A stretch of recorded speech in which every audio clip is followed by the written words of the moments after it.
Mais le pape l'interrompt. Ah, foutez-moi la paix à la fin! Je ne suis tout de même pas arrivé à mon âge et à ma haute situation pour me laisser emmerder par un malheureux petit libre penseur de rien du tout, venu de je ne sais où. Je ne suis pas libre penseur, dit le veilleur. Je suis athée. Hein, quoi? Dit le Saint-Père. Et l'autre, dans le tuyau de son oreille, l'autre se met à gueuler. Allô, allô, Saint-Père, vous m'entendez? Athée. A comme absolument athée. T comme totalement athée.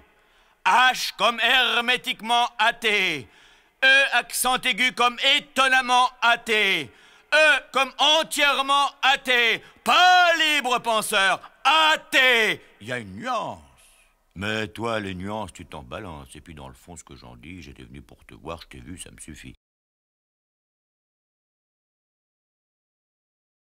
Mon grand-père a vécu dans une famille catholique. Il avait un grand-père qui était très très bigot, qui allait à l'église à Saint-Nicolas du Chardonnay.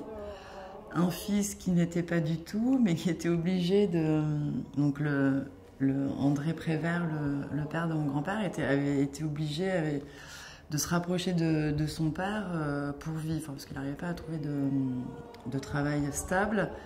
Et donc mon grand-père s'est retrouvé d'un seul coup dans une école religieuse. Et il a toujours dit pour lui, toutes ces histoires lui paraissaient absolument fausses depuis son enfance. Ça ne l'intéressait pas du tout. Et ce qui l'intéressait, c'était la mythologie, qui trouvait beaucoup plus vrai. Il a toujours dit qu'il était intact de Dieu. Il a cessé de railler l'église. Dans La Crosse en l'air, là, on a ce petit extrait où il s'affirme comme athée, mais c'est complètement incroyable. Le pape vomit dans le caniveau. Enfin, c'est vraiment, plus que subversif. C'est vraiment. Mais le pape l'interrompt. Ah, foutez-moi la paix à la fin! Parce que là, il dit voilà, je suis pas libre penseur, je suis athée. Donc je pense, important de cette vraiment petite notion où l'athéisme est une chose qui est plus ancienne que la libre pensée, qui apparaît, je crois, au 18e, 19e plutôt, avec Victor Hugo, qui vient des free thinkers des États-Unis. Et de se dire, voilà, on n'a même pas à penser, c'est sans Dieu, on n'a pas besoin, il n'avait pas besoin de Dieu.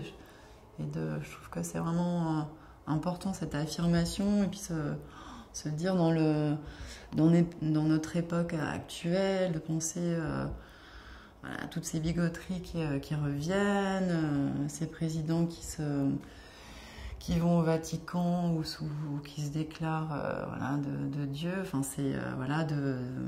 de ces guerres, de ces croisades de religion d'un côté ou de l'autre, c'est